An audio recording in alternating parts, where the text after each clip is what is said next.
बच्चे भगवान का रूप होते हैं। तो हम सब ने ये हमेशा सुना है, हम सब खुद कहते भी हैं कि बच्चे जो हैं वो भगवान का रूप होते हैं। लेकिन अगर भगवान ही बच्चे बन जाए तब क्या? तो हरे कृष्णा, राधे राधे दोस्तों, कैसे हैं आप सब?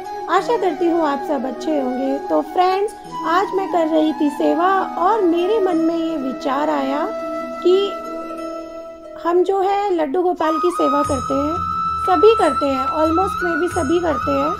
पर क्या हमें ये सबको पता है कि ये लड्डू गोपाल आखिर है कौन? हम सब ये तो जानते हैं कि ये कृष्ण भगवान का रूप है। कृष्ण भगवान ही लड्डू गोपाल के रूप में पूजे जाते हैं। पर ये कृष्ण भगवान ने लड्डू गोपाल का रूप कैसे लिया? तो हो सकता है मे भी बहुत लोगों को पता हो और शायद बहुत लोगों को ना भी पता हो। तो चलिए फ्रेंड्स, आज मैं आप सबके साथ इनकी सेवा भी शेयर करती हूँ, जो लड्डू गोपाल और मेरी राधिका का मॉर्निंग रूटीन है। और मैं आप सबके साथ शेयर करूँगी कि ये कृष्ण भगवान ने लड्डू गोपाल का रूप लिया कैसे। तो चलिए फ्रेंड्स, वीडियो शुरू करते हैं। अगर आपको ये वीडियो अच्छी लगती है और आप मेरे चैनल पर नए हैं तो प्लीज़ मेरी वीडियो को लाइक करिएगा, शेयर करिएगा और चैनल को सब्सक्राइब करिएगा। तो चलिए फ्रेंड्स, शुरू करते हैं। तो फ्रेंड्स, बात है उस समय की। ब्रज भूमि में एक भक्त थे, भक्त कुंभन दास।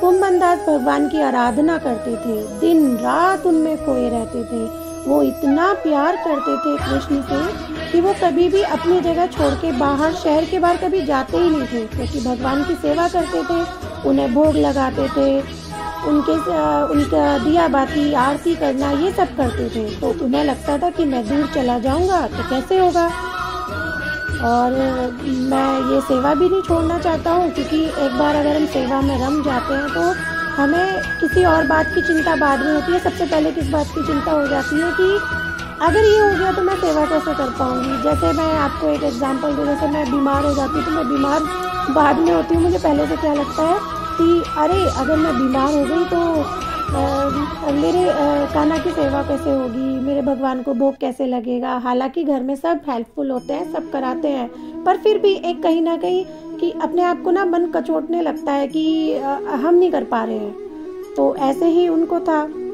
तो इसलिए वो कहीं भी नहीं जाते थे कि ताकि वो उनकी सेवा और भोग में कोई त्रुटि ना रह जाए। तो उन्हें लगता था कि मैं दूर चला जाऊंगा तो ये सब कैसे होगा, तो मैं भगवान की सेवा नहीं कर पाऊंगा। तो अपने घर में ही रहते थे वो, आसपास जो काम थे वो करते रहते थे, वो भागवत सुनाते थे।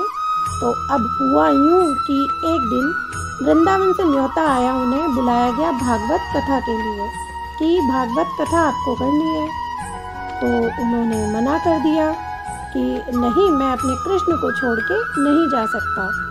तो दोस्तों ने समझाया, बहुत समझाया कि आप ऐसे करना कि, तो समझाया कि वहाँ भी तो भक्ति की बात है, भगवान कृष्ण की ही तो बात है, तो आप चलिए साथ। उन्हें चिंता हो गई कि अब भगवान को भोग कौन लगाएगा। वो उधर भी मना नहीं कर सकते थे, क्योंकि भागवत सुनाना मतलब कृष्ण की लीलाएं सुनाना, वो उससे भी वंचित नहीं रहना चाहते थे। पर अब यहाँ पे अगर वो वहाँ जाते हैं तो यहाँ पीछे से उनको भगवान को सेवा, भगवान की भोग कौन लगाएगा। तो उनके जो और आस पड़ोस वाले थे, तो उन्होंने कहा कि आप सारी तैयारी करके रख जाया करना, आपका बेटा है वो भोग लगा देगा। तो उनका बेटा था रघुनंदन। तो उन्होंने रघुनंदन को बुलाया, बोला कि बेटा मैं तो भगवान की सारी तैयारी करके भागवत करने के लिए चला जाऊंगा, तो तुम उन्हें सुबह भोग लगा देना और दोपहर तक या शाम तक मैं वापस आ जाऊंगा, बाकी का मैं कर लूँगा आके। तो उसने कहा और ठीक है पापा। अच्छा, अब वो उनको सुबह वो उठे, भगवान की सारी उन्होंने तैयारियां कर दी, भोग लगाने के लिए सारी तैयारी करके भोजन बना दिया और थाली लगा के वो चले गए। तो रघुनंदन ने वो जो भगवान की थाली थी भगवान के सामने रखी और भगवान को बोले कि कान्हा जी आओ भोग लगाओ। अब रघुनंदन थे बच्चे, रघुनंदन को लगा कि भगवान वैसे ही भोजन करते होंगे जैसे हम सब करते हैं, तो इंतजार करने लगे कि भगवान भोग लगाएंगे, भगवान भोज करेंगे। अच्छा बहुत देर हो गई, काफी देर बैठे रहे। फिर प्यार से बोला, भगवान जी भोग लगाइए, आज पापा गए हैं भागवत कथा करने, तो आज तो मैं ही हूँ, भोग लगाइए। तो वो इतने प्यार से बोल रहे थे कि भगवान भी सोच में पड़ गए। उन्होंने फिर से बोला, अब इस बार उन्होंने बोला तो आंखों में आंसू लिए बोला, वो रोने वाली अवस्था में हो गए कि भगवान जी आप आइए और भोग लगाइए। तो वो इतने प्यार से और इतने भाव से बोल रहे थे कि भगवान से रहा ही नहीं गया, वो भगवान प्रकट हो गए। क्योंकि वो जो घर था वो किसी साधारण व्यक्ति का नहीं था, कुम्मन दास का घर था, जहाँ श्री कृष्ण की आराधना 24 घंटे होती थी। उस घर में भक्ति का इतना भाव था, इतना प्रभाव था कि भगवान का आना तो तय था। भगवान आए और भगवान ने भोग लगाया, भगवान ने भोजन किया। अब शाम को कुम्मन दास जी आए। कुम्मन दास ने आकर के कहा कि भोग लगाया भगवान को? तो उनके बेटे ने कहा, हाँ पापा भोग लगाया। तो कुम्मन दास जी बोले, प्रसाद लेके आओ। तो रघुनंदन ने बोला कि प्रसाद? बाबूजी वो तो प्रसाद तो सारा ठाकुर जी खा गए। तो भोजन तो सारा ठाकुर जी ने खा लिया। अब कुम्मन दास को लगा कि बच्चे को भूख लगी होगी, स्वादिष्ट भोजन बनता है, भगवान का तो ये खा गया होगा, कोई बात नहीं। उसने खाया, भगवान ने खाया, बात बराबर, क्योंकि भगवान और बच्चे एक समान। अच्छा, अब रोज भागवत कथा के लिए वो जाते, सुबह भगवान का भोजन तैयार करके जाते और शाम को आके पूछते कि भैया वो प्रसाद। रघुनंदन रोज कह देता कि भगवान आए थे, भगवान ने भोग लगा लिया, भगवान ने भोजन कर लिया, तो श्री प्रसाद तो बचा ही नहीं, सारा भोजन भगवान ने खा लिया।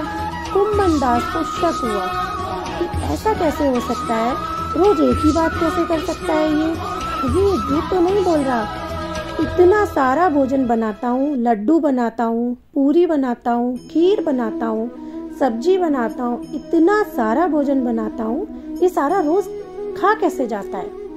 तो कुम्मन दास ने अगले दिन क्या किया कि भगवान का भोजन बनाया और उसने कहा कि बेटा भोग लगा देना। और कुम्मन दास घर में ही छुप करके देखने लगे।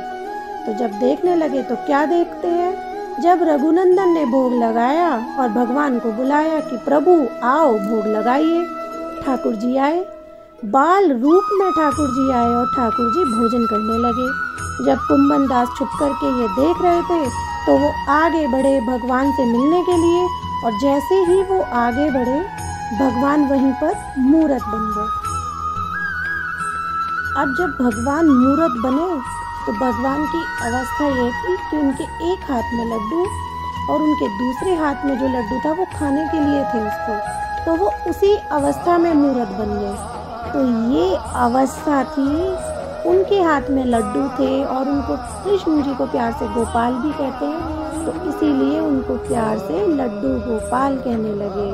तो ये वही कृष्ण कन्हैया है जो आपके हमारे सबके घर में आकर अगर प्रेम भाव से बुलाया जाए तो भोग लगाते हैं। तो अगर हम भगवान को भाव से बुलाएंगे, उनके लिए पूरा समर्पित हो जाएंगे, प्रेम भाव से उनकी सेवा करेंगे, तो क्या वो समय और क्या ये समय भगवान को किसी भी युग में आना ही पड़ता है।